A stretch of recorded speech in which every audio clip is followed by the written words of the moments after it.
You're listening to Reignite, a podcast about how home is where your arc is. I'm Frankie. And I am Matt, aka Stormageddon. Oh, God. I wish you had reserved your comments for after we started recording. About how terrible that pun is and how it literally made me groan out loud by myself while reading it. Yeah. Well, you should be proud of yourself. I am. So we returned to the Remnant ship armed with data pointing us to the correct location of Meridian. Unfortunately, the Archon knew this would happen and found a way to rip Sam out of our system. With the Hyperion in danger and our twins suffering at the hands of the Archon, Ryder must find a way to catch up and stake a claim in their home. I have a lot of thoughts about this final mission, but we'll get into it as we get into the breakdown more. I don't know if my opinions are based on the way I played this game for the show or the actual structure of the game itself. And so that's where I'll need your guidance. But we'll get to that. We do have a few check-ins, some of our final check-ins ever in the Mass Effect franchise. Sorry. Yes. Until a new Mass Effect game comes out. So before we do check-ins real quick, in order to get this data, we have to plant these probes, and it was the most boring part of the game. It's just, my biggest problem with Andromeda through and through is the fetch quests and we need to give you stuff to do. This could have been a plot point. They literally could have done this as a story in a Star Wipe. This could have been a cutscene. Yeah. It's that's my biggest problem with this game and a lot of modern games is the this to-do meeting list. Could have been an email. Right, exactly. The video game version of that. I like doing little things if it builds the lore and the story. For example, I'm replaying Control right now, which is a very sci-fi and thriller-based game on the PS4/PS5. And all the little missions are about these anomalies, these special items that are either possessed by aliens or have some kind of cool sciencey thing or data points worth reading or cool cutscenes. They never just make you go get a thing for no reason. And I like that kind of storytelling. And this game does that too. Sometimes some of the side missions we go on, it has a story to tell. But this is literally go do this thing. Yeah. And it's the mission that made me extra hate the transition scenes when the Tempest is going from one place to another. It's just too much. I love this game passionately, but the transition scenes are way too much. Yeah, I mean, we've said that before. I think, part of it was BioWare wanting to show off the cool thing they could do, and I get it, right? You want to feel like you're flying the ship, but after the first 10,000 times, it's I've okay, enough. And you can skip the intergalaxy ones, the ones where you're in a galaxy and But you can't skip the ones where you're jumping to systems. Yeah. It's the large ones you can't skip, the smaller ones you can. It's well, that makes even less sense. We should have been able to skip the larger ones if we had to pick. I don't know. It's just too much. And take our advice for Mass Effect 5 BioWare designers, don't fucking do this again. Yeah, please. Please do not. Or at least let someone choose to skip the entire thing every time. Turn them off. Put it an option in the options menu to just turn off the planetary transitions or whatever. Anyway, so now everyone on the Nexus. I was scrolling through ship names in my head, and I was nope, not that one. There are a lot in this franchise, so that's fair. It wasn't any of those names that I was coming up with. It wasn't the Citadel. It wasn't the Tempest. It wasn't the Normandy. Anyway, everyone on the Nexus is now suddenly so sure, and they're so confident in us, when before they were meh. Yeah, we don't know. You have to go off on your own to prove to us that you're right. They're so annoying. They were on the fence, and now they're all gung-ho about it, and I wish that I was still breaking the law. Right. Feel more justified. I wish this was still illegal. But yeah, we are hitting the point of no return, meaning this is the very, very end of the game. Mm-hmm. For my check-ins, I only have two, really. One is Kahlo being upset about not Dr. Aiden, about the Solarian STG mission, and how some Solarians sold out the Ark for tactical data on the Ket. Kahlo's so upset. My sweet boy. He's very optimistic and very sweet. Like, it's funny for a gossip and someone who likes to like spill the tea. He is also still very optimistic and like wants best for others. It's very funny. He's very sweet. He's a very well written pilot character. I mean, no one compares to Joker, but like he's still a very good character. I'd romance the hell out of Kahlo if I had the chance. Hands down, same. My other check-in, nothing of consequence, but I have to call out the writers on this. Okay.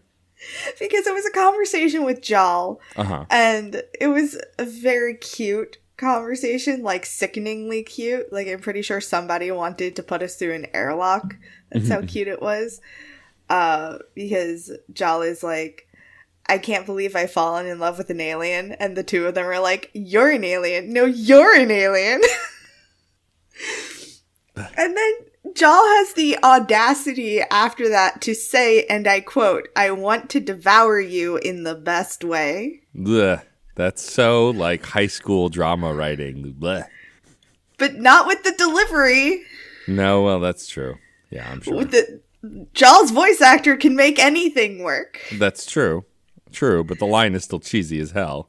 I could listen to Jal's voice actor narrate paint drying. Yeah, fair. And it would be sexy as hell. That's It'd be fair. like, yeah, that's what does it. Yeah, my check, I didn't have any, like, I went to Quora to just see if there were any, like, cutesy combos, and there isn't. And then I got stopped by Liam. He wanted to talk about the Scourge and remind me that whoever created, like, the Ket are bad, but whoever created the Scourge is an asshole. And I'm like, you're not wrong. True. You're not wrong. And we talked about that a little bit, right? Yeah. Whoever created the Scourge is an enemy of the Jardan. They didn't approve of what the Jardan were doing, or they just hated the Jardan. Who knows, really? Yeah. Like, was it because they disapproved of the artificial life, or was it that they just opposed the Jardan's values? Yeah. Like, could they be behind the Ket? Could the Ket be artificially created? Like, is this some Elemist and, oh god, I can't remember the villain in the Animorphs that wasn't the Yeerks. This is over my head, so I can't help you there. Yes. Look, in the Animorphs, there was the good guys, the Andalites, questionable, and the bad guys, the Yeerks, definitive, right? Right. And the real good guys, the Animorphs, were put on the playing field by the Elemist. Mm-hmm. So think of the Elemist as the Jardan. Got it. There is an opposing force to the Elemist, whose name begins with a K, and it's not coming to my brain. He sucks. And he encourages the Yeerks. The Yeerks are the Ket. There you go. All right. I'm sure someone listening... if you're an Animorphs fan... Yeah. I mean, I know a certain Alex Lavelle will eventually hear this as he finally starts to play through Mass Effect. But yeah, and then my only other check-in was with PB kind of being astonished at what we thought was Meridian, that city, and like how she really came to Andromeda to solve mysteries and find new stuff. And there's literally no shortage of mysteries all around Andromeda everywhere she looks. And then kind of also reflects a bit on the Angaran being created, and how she would have never expected that for all of her intelligence and all that she knows and had seen coming. She didn't see that coming at all. There wasn't much back and forth. It was just kind of PB monologuing as she does at you about the things that she's into. But that was really it for check-ins for me. I didn't really have any others. Yeah, I didn't have any. And then we, after that, talked to Suvi to go do all of the data finding. That was very boring and no fun. And then once we have done that, we can then get ready to go back to what we thought was Meridian to use the data we have to figure out a path to the real Meridian. Fake Meridian to real Meridian. The key to Meridian. Yes, that. To actual Meridian. Yeah, when we land, Suvi says everything looks right. Jal asks me if I'm ready, and yes, I am fucking ready. Yes. So ready. When we land, everything is quiet so far, but there is something different. We find out that there's a separate energy grid with some hostile defenses. And, like, I've been saying it this whole time, Jal is so passionate. His voice actor really knocked it out of the park. Everything he says, I'm just like, yes! Yeah. Every time he opens his mouth. We should talk about who we brought on the final mission. So I brought the same two people. I brought Cora and Vetra this time throughout the whole mission, not just the first part. I brought them on both parts. So we find out that Meridian is a constructed planet full of seeds. It's a seed vault. It's a crazy, huge construction. How did you respond when prompted? Did you say we all did this? Did you take credit? Yeah. I said we all did this. I said we were a team and we made this happen. We're all in this together. If Andromeda were a high school musical. Why? Why not? Who would be Sharpay? I mean, Cora, right? Doesn't that make the most sense? I don't know. Sharpay is meaner than Cora is. Yeah, but there's no one on that crew, on the Tempest crew, that is as mean as Sharpay. I mean, does that mean Liam is Ryan? Yes.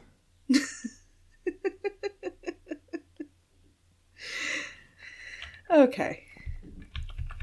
Thank you for entertaining me for 2 seconds. You're welcome.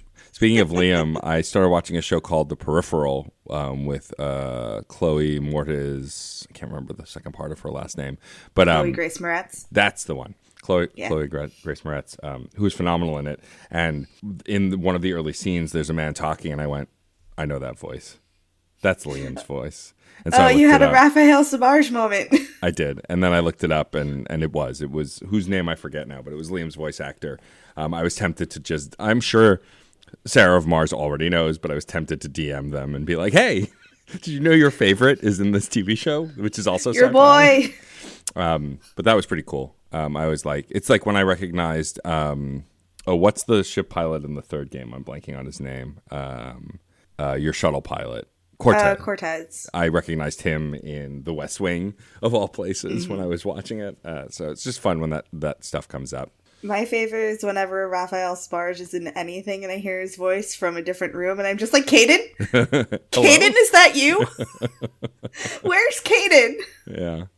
It happens with Garrus's voice actor from time to time too, because he's a character actor who, when he does live stuff, is usually like the criminal or like a homeless person, like a bit part in a crime show or whatever. And so like he'll get annoyed and I'll hear his voice and be like, oh wait, is that Garrus? What's going on?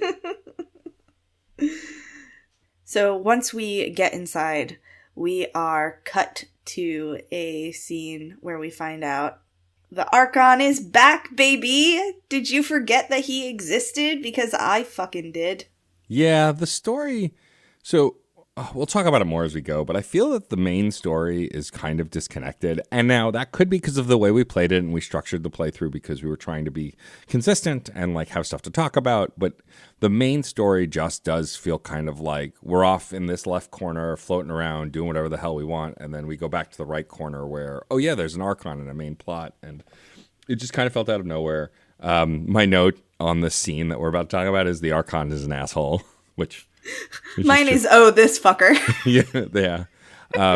But what happens is after we discover the flight path using the Remnant to get to the actual Meridian, the Archon is suddenly in our head monologuing at us to let us know, like real supervillain monologue, that he was using us the whole time. He knew about Sam, and once he did, he wanted to take Sam from us and was waiting for the right moment to strike, to sever our connection to Sam, steal the Hyperion, and go to Meridian himself. And it's more poetic when he's saying it, but that's the gist. Yeah. Also, in order for him to use Sam, he needs a Sam implant. But luckily, he knows where there's another one. Yeah, our sibling. And the entire time... What was interesting about this mechanically is the entire time this is happening, they take you out of the meta a little bit in a fun way where it's like, or in the meta, either however you want to look at it, that like the HUD and the stuff you've been using to play the game starts to get staticky and crackle and disappear, as if what you're seeing is what Ryder's seeing, right? Like Ryder sees this HUD because of Sam or his helmet or both, and it gets disrupted as this is happening and as you're being attacked, and you walk slowly through this hallway until you collapse. And it was really well done in a cool kind of meta way that you're like, oh yeah, right. In games like this, they may actually have this HUD that we're using to play the game because technology. Yeah, I thought it was actually really cool when we transitioned to our sibling. I have a note here that the Archon is fucking with Sam and he's gonna hurt Matt. I can't let him. Yeah, I'm so much more attached to my sibling, like, thinking about it as you. Same. And, like, then when we get that moment where after you pass out and then you wake up as the sibling and get to play as your sibling, I just wrote in all caps, I'm playing as Frankie. I was like, look at Matt all armored up. Look at him. Yeah. And so, yeah, once you get, because of course, as we know, you need your Sam connection to live. Like it's connected to a bunch of your vitals and a bunch of other stuff. As Sam has killed us, I don't know, twice now. It's hard to keep count at this point. We have at least died once. Three times. Three times. Including this time. And so you as your sibling wake up, the captain of the Hyperion lets you know what's going on. Everyone's rushing around to protect themselves and gear up, and you want to help. And then Sam chimes in, breaking away just slightly from the Archon to let you know that if you don't help Ryder, the other sibling, the other Ryder, they will die, and you have to go make the sacrifice to go off and reboot the system to essentially reboot Ryder again. Yeah. And by doing so, alert the Archon to where you are. So you'll get caught. And you do some combat here. You're kind of a basic soldier class. You have a couple grenades. And it was fun to play as the sibling. It's just a cool thing where it's like, I would have liked more of this. Like, I kind of guessed that this was going to be the case with the sibling, that they would be critical in some way, but they would never be a party member. They would never really be a part of the game until the end. But it is cool that you at least get to play as them. The bummer for me here is that you alert the Archon by saving your sibling. But for me, since my sibling, at least is femme presenting, it feels very damsel in distressy, very, kind of typical writing. Now, the good thing is it doesn't matter the gender of your sibling. They get kidnapped no matter what. But just from my side, it felt very tropey because my sibling was femme presenting in the game. That aside, and the gender outside of it, it was a very cool scene. It is a very cool moment where you get to kind of feel like it comes full circle, right, from the beginning of the game, where the siblings are working together or want to work together and are excited to be in this new place, and then tragedy strikes. Now it's the other side of it. I wish there had been more of this, just more interaction with your sibling. I understand why story-wise, but I feel like they could have utilized the sibling much sooner and done more with them. Yeah. I mean, it is cool. Like, there are lots of fan fictions and fan art of both FemShep and MaleShep being together, being like siblings or partners and kicking butt together. And it would be cool if that were the case, if there was some kind of like, for example, the Citadel. The clone mission is cool, but it would have been really cool if it was like a long lost sister or brother and the other voice actor voiced it or something. Like, that could have been fun too. But it's nice that at least here it's siblings and you choose which one you're controlling. So the other one does exist in this world. It's not you're erasing the existence of one by picking the other, like in the original trilogy. So yeah, you die a third time. And you wake up to everybody being really freaked out and upset. And you use whatever strength you have left to get the door open and use the remnant technology. It is killing you again. Yeah.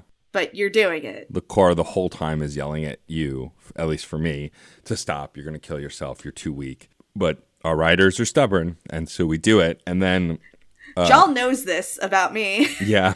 So Jal is just like, you're so brave.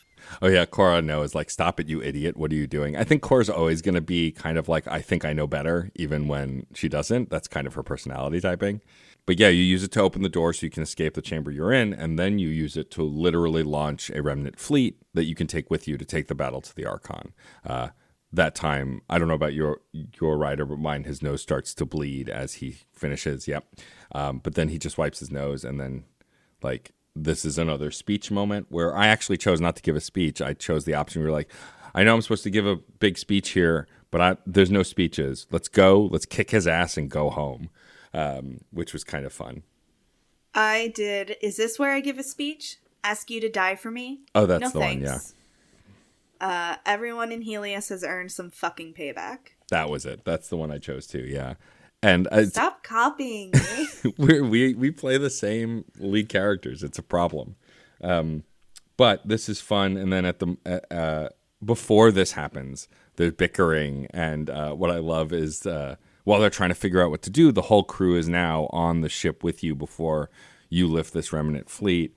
And PB, and we're like, we have to stop him. And PB's like, no problem. Stop ship, kill jerk. And then Core turns to her and goes, how? How do you want to do that?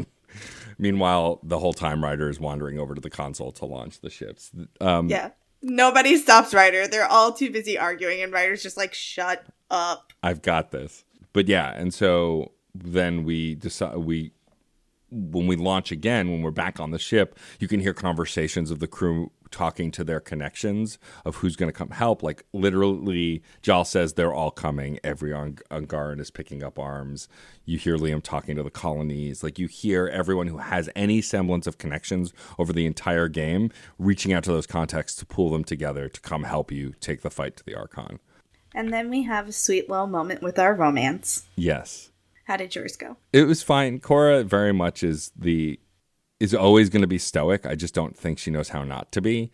And it's very much like, no matter what happens, we come back. You have to come back to me. We have a future planned already, and I trust you and I believe in you. That kind of thing. It was more of a pep talk moment. Very in line with her character. It wasn't as mushy-gushy or romantic as I'm sure some of the others are, but it was very much like her reaffirming her faith in you, and that, which is hard for her, right? She's been burned so many times that I think this is an important moment for her to let Ryder know, I believe in you. I know you can do this. Just please come back to me. As if I'm not going to take you with me. Come on. Right. Jal says that the team is getting ready, but you and I must talk. I'm like, oh, that's scary. But then he says a bunch of sweet things, and my favorite thing he says is, you are the light that we all follow. And I'm just like, aw, shucks. Jal sees Ryder in such a beautiful way. Mm-hmm. Like, you are an inspiration. You are a light. He just describes Ryder in these beautiful terms. And, like, that's the romance that I want. That's why I married John, because he says shit like that all the time. Yeah. I mean, the poetic nature of Jal is, I think, what makes him a popular character, right? Like I would argue for Garrus, it's language also, but it's his sarcasm, his, his brusqueness, his, the kind of best friend quality, Yeah. But Jal is more like Jal is made for the female gaze. Like we've said that the female gaze, Gaze, and the female gaze, Gays, right? Yeah. Yeah. But like, he's that kind of character, and I think he's really well done. The voice actor is incredible. Like, I think I've talked about this before. Mass Effect stories could be hit or miss depending on the person, but the character writing is always strong. And this, I think, could be said of pretty much every BioWare game, even the ones that don't hit as strongly. The character writing is always strong. And in moments like this is where we see it best. Cut to our sibling who is having the worst time after being awake for 5 whole minutes. Yeah. Just being kidnapped. Not fun. Yeah, along with Captain Dunn. Yep. We get dropped into Meridian, which is a hollow planet. Like, it is an orb, and then it opens, and then gravity inverts. Yeah. And, like, it's a beautiful place. It's gorgeous. There's life everywhere. Yeah. But it's confusing. And we get dropped down, and this scene, this part, reminds me of Ilos. I was about to say that. I was going to say the same A little exact thing. Vermeer, a little Ilos. Yeah, it's a moment where you're driving and you're not meant to get out of the vehicle. You're meant to keep going and just get to the place to stop the thing. And Ilos has that moment. Vermeer mostly has that moment. It was really cool. And what's really fun here is that, like, For my nitpicks about how the story comes together, here you have what I call a Calvary moment where like everyone shows up to have your back, even Reyes, which we'll grumble about later. Oh, not Reyes. Reyes doesn't show up. Sloane does. For me, Reyes showed up. Did you not kill Reyes? I didn't kill Reyes, no. I mean, did you choose Reyes to take over? Oh, maybe I did? No, I thought we talked about that I stopped Sloane from getting shot. I don't remember. Reyes didn't show up for me. Interesting. I heard him on comms for me. Huh. Maybe I missed him. Maybe. Either way. There was a lot happening. Yeah. Like literally every character you've ever met in the game shows up to help you.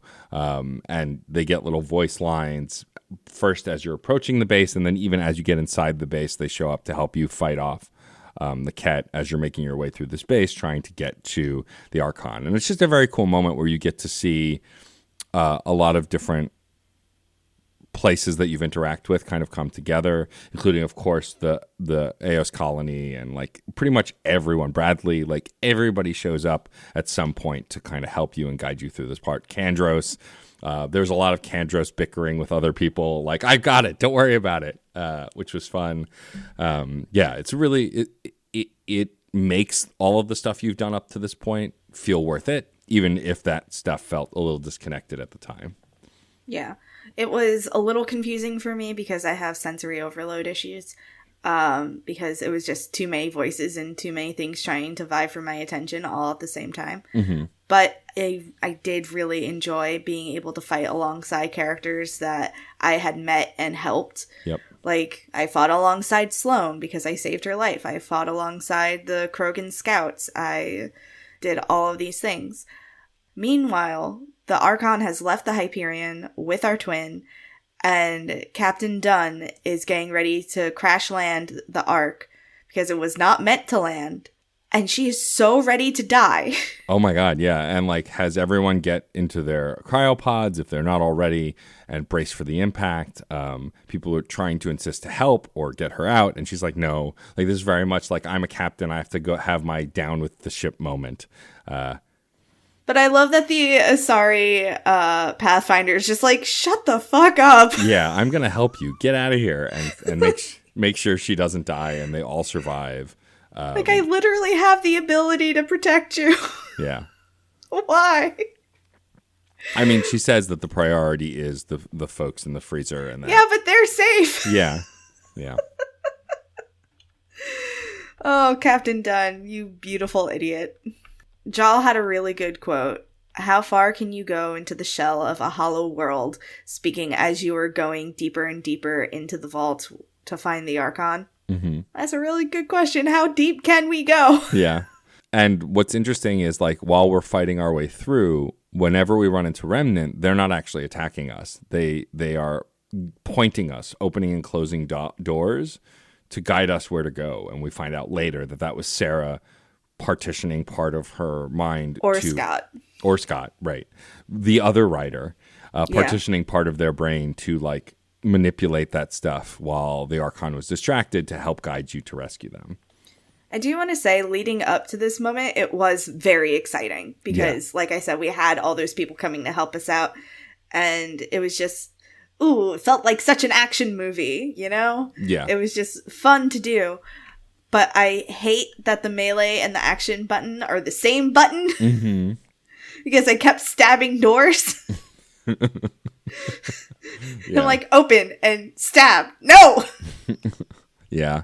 It's also not what I wanted. It's also interesting because in some areas you can't interact while there are enemies around, and in other areas you can. And so, like, when we get to the final battle, I kept trying to stab the consoles because I thought I could interact with them, but I couldn't because there were too many enemies around. But another neat aspect is while we're fighting the big bad, we're fighting this final architect, we're racing off to all the consoles that our sibling is telling us to go to. The rest of our squad is there. Yeah, it's pretty cool. They don't all come at once, kind of like in Citadel. It's like as you go to different sections of the area where you need to get to certain consoles, they drop ship in and they help you out for a while in that area, and then others move in when you get to different areas. And it was really awesome to watch Grandpa Krogan like just jump down and headbutt Remnant and then just take off was awesome. One complaint I did have was I hated the hurry up and wait for the platforms and the interfaces. Like, I got to the location, move on to the next thing. I should not have to wait. Yeah, it's more of those hacking mini games that we've had throughout the game where you have to stand in an area until it's ready, a little meter goes up, and then once it's full, you can interact with the thing and move on. And even when you did that, if there was a lot of remnant still, it wouldn't move on. You'd have to kill off the remnant as well. That was my complaint, was having to kill off so many remnant. And I'm just like, come on. Just lift the platform so I can get where I need to go. Yeah. Like, they'll follow me. It's fine. So I managed to level up one more time before the Archon died. Same. Yeah, we didn't say explicitly, but when we get to this vault room, the Archon is monologuing again while your sister's sitting there. That's what he does best. And then connects himself to the system itself to, like, manipulate it and eventually try and kill everyone and rule the world, blah, blah, blah, twist his mustache. And while he's doing that, he is completely distracted other than the remnant he's controlling. Like, he can't move, and so Sarah begins to guide you from key console to try and shut the whole thing down. Yeah, and, like, it's really straightforward. It's very video gamey, like... Yeah. There's 3 consoles, there's 3 legs for the architect, like... I don't even think we've finished killing the architect. I think it goes away after the 3rd console. Yeah, we don't actually have to attack the architect once we take down once we shut down the system, everything shuts down. The additional remnant, the architect, and the Archon himself. Yeah, and he just overloads and dies. Yeah, it just kills him. The system just kind of blitzes his brain. I mean, valid, but a little bit of a bummer. Yeah, it feels a little anticlimactic. I mean... I think that's the biggest problem with this story as a whole, is that it kind of feels anticlimactic, sort of. It's complicated. We'll get into it more in the next episode. But, like, I thought this battle was fine, but it did feel very boss battle-y, and I don't feel like in a good way. Like, again, my favorite boss battle in the entire franchise is the Shadow Broker fight. It's the one that feels the most like a boss fight in Mass Effect while still feeling like a Mass Effect encounter. This one just felt like, go to the place, do the thing. Go to the place, do the thing. Like, it was... I haven't really liked any of the boss battles in this game. They have a lot of steps, like all the bosses, like the ones with the shields and the little orb you have to shoot. Like, I find them all a little trying. But that said, because the combat is so tight, I don't mind it as much once I found my flow with it. But they can be frustrating. And this final boss fight was fine. Like, the waiting was the worst part. Yeah. I just wish that Ryder had more of a personal hand in, like, ending the Archon. Like, I wish he hadn't died immediately. I wish there had been some more of a moment for Ryder to really take in that they won. Yeah. I mean, also, like, it's surprising to me that in this final boss battle, there's no final choice. I mean, you think about all of the major boss battles in the original trilogy and how every one of them more or less has this kill or spare moment. And I get here, like, we just wanted to kill the Archon.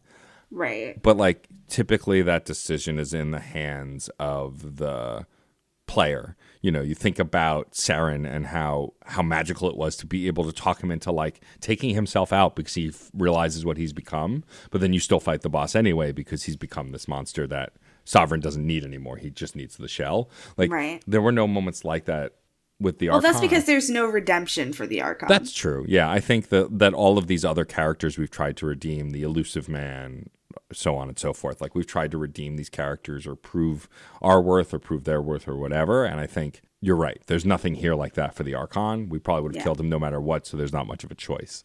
I don't know. I think that the ending feels a little, like, this moment feels a little incomplete. Yeah. The next moment I really love because it is a victory. It is an aftermath. It is, like, you really get to celebrate that you've won. Yeah. And you get to celebrate with all of your loved ones. Like, everybody shows up for you. I have a really cute moment with Jal where he, like, lifts me in the air and spins me around. Yeah, with Cora, she just pulls you right in for a kiss, like, as you come out, and thanks you for coming back to her. And I was like, you were there. We were all there. You were with me. We were together, baby. But yeah, and like I took a screenshot of it for because I keep track of all the games I beat in a given year on Twitter. It's just a fun thread that I've been doing. And the screenshot I used for my post on Twitter was the one where it zooms out and Ryder's just surrounded by allies outside of the vault or outside of the main building. And that was really neat. That was really cool. It's just a really sweet scene. And everybody gets, like, every romance option gets a moment. Mm-hmm. I love Liam's, where you can say to Liam, like, oh, you know what they say about first day in a new house. And he interrupts your thought by being like, get married? And you're like, wait, what? Yeah, I think Sarah had alluded to that when we spoke to her. Like, I'm sorry, what? Did you just propose to me? It's very cute. Yeah. Everybody gets something cute, and everybody deserves something cute. Yep. And then, of course, after this moment, the celebration, it cuts to a familiar face. And this feels very anticlimactic for me because I know nothing else is coming, but clearly they were setting up DLC or a future mission. But we see the Primus, who you either agree to or not agree to help, like staring out the window and then walk towards the camera menacingly, obviously setting up like a next stage or a next encounter that never comes, which is a bummer. Like, I'm sure at the time it's pretty cool, like, oh, post-credits. I mean, we have post-credits scenes in literally everything now, so it's like less exciting. But like, I'm sure in that moment, if you enjoyed the game, there was impact there, right? Like, oh, I interacted with this guy a lot, and he said he'd come for me, and now he's going to, which of course never happens. Unless. And then, after this, there's still hope, Matt. I'm trying. I'm of two minds. We'll talk about this in the epilogue, but I'm becoming more cynical as time passes and we hear more about these games, unfortunately. But yeah, so then after that moment, of course, we get the credits. And then after the credits, it cuts to the Hyperion, I believe, where your sibling is on their back again, unconscious, and you're sitting at their bedside. And they wake up and ask, oh no, not again. How long was I out this time? And you're like, a few weeks, but valid. And then you kind of commiserate a bit about the whole experience, and then this gives us an opportunity to do what we'll do in the next episode, which is an epilogue where you can talk to your crew and the people who are on the Hyperion. But this is a very fun little moment. I like the interactions between the siblings. I'm with you. I wish that they interacted more, especially like I said, we put a personal touch on it by designing each other as our sibling. Just makes it more fun. And the one thing I'd say that's kind of a bummer is that you can't choose the gender of your sibling. And I understand why, right? They had two voice actors. It's switching the main character. But it would be fun to have a brother if you have a brother in real life, kind of a thing to do. It's though gender is a construct and it doesn't really matter anyway. But sorry, I'm required in my contract to say that every time we talk about gender. There's nothing I can do about it.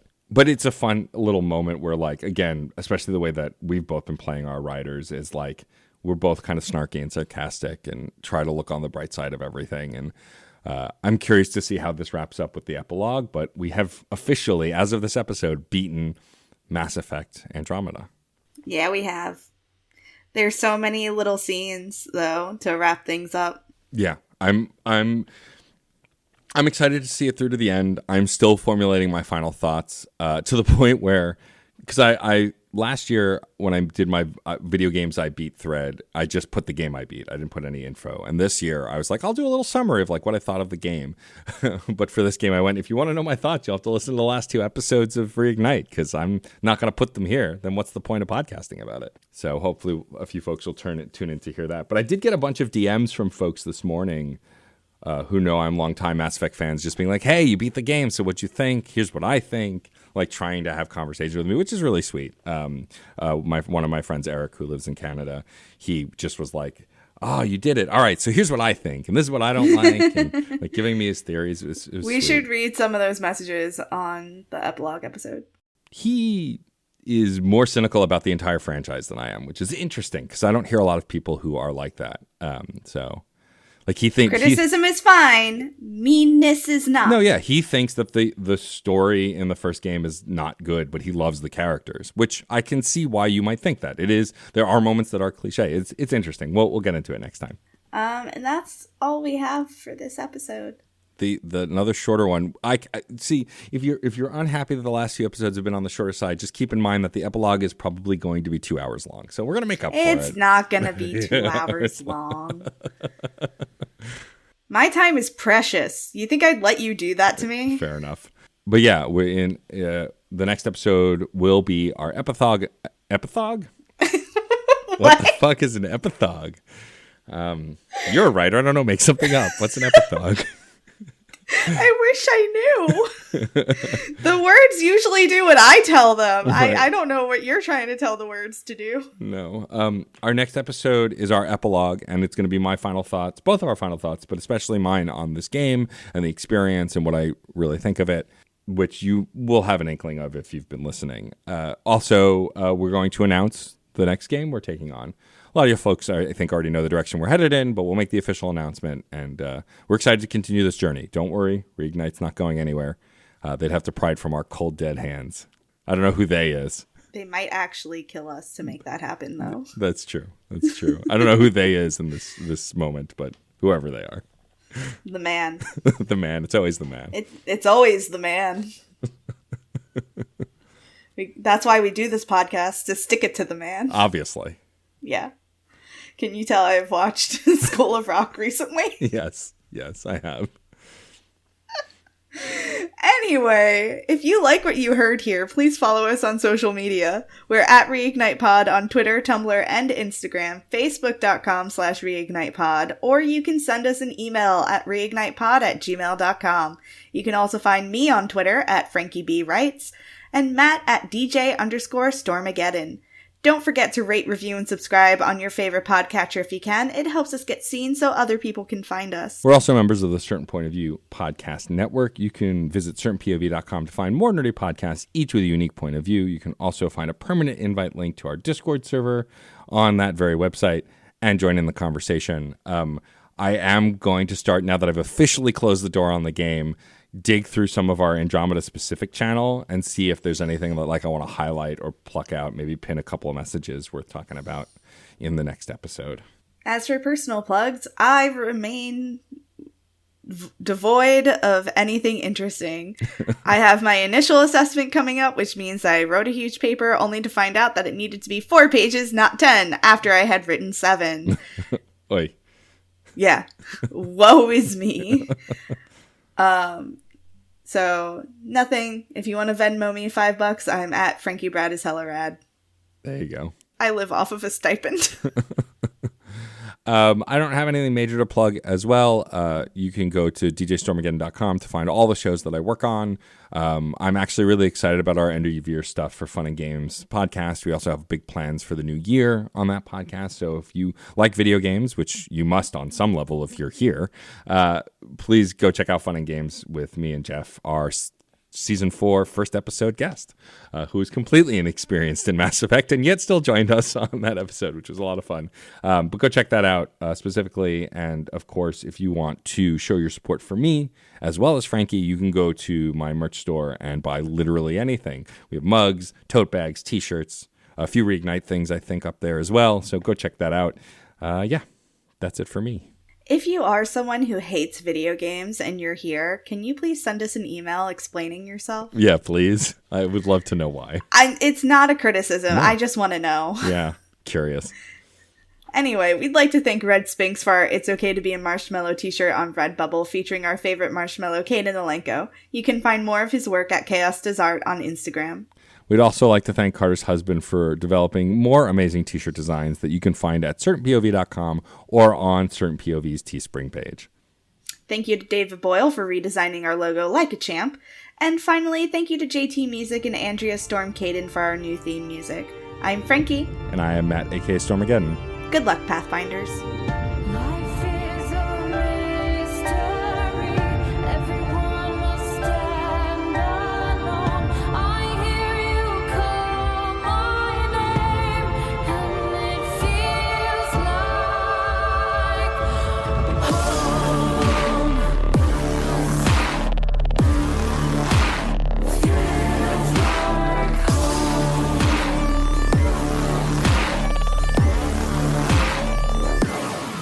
Video games are a unique medium. They can tell stories.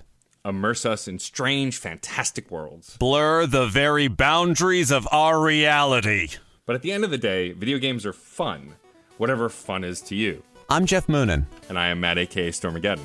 And on Fun and Games, we talk about the history, trends, and community of video games. It's a celebration of all the games we play and all the fun we find within them. And there's so many more games out there.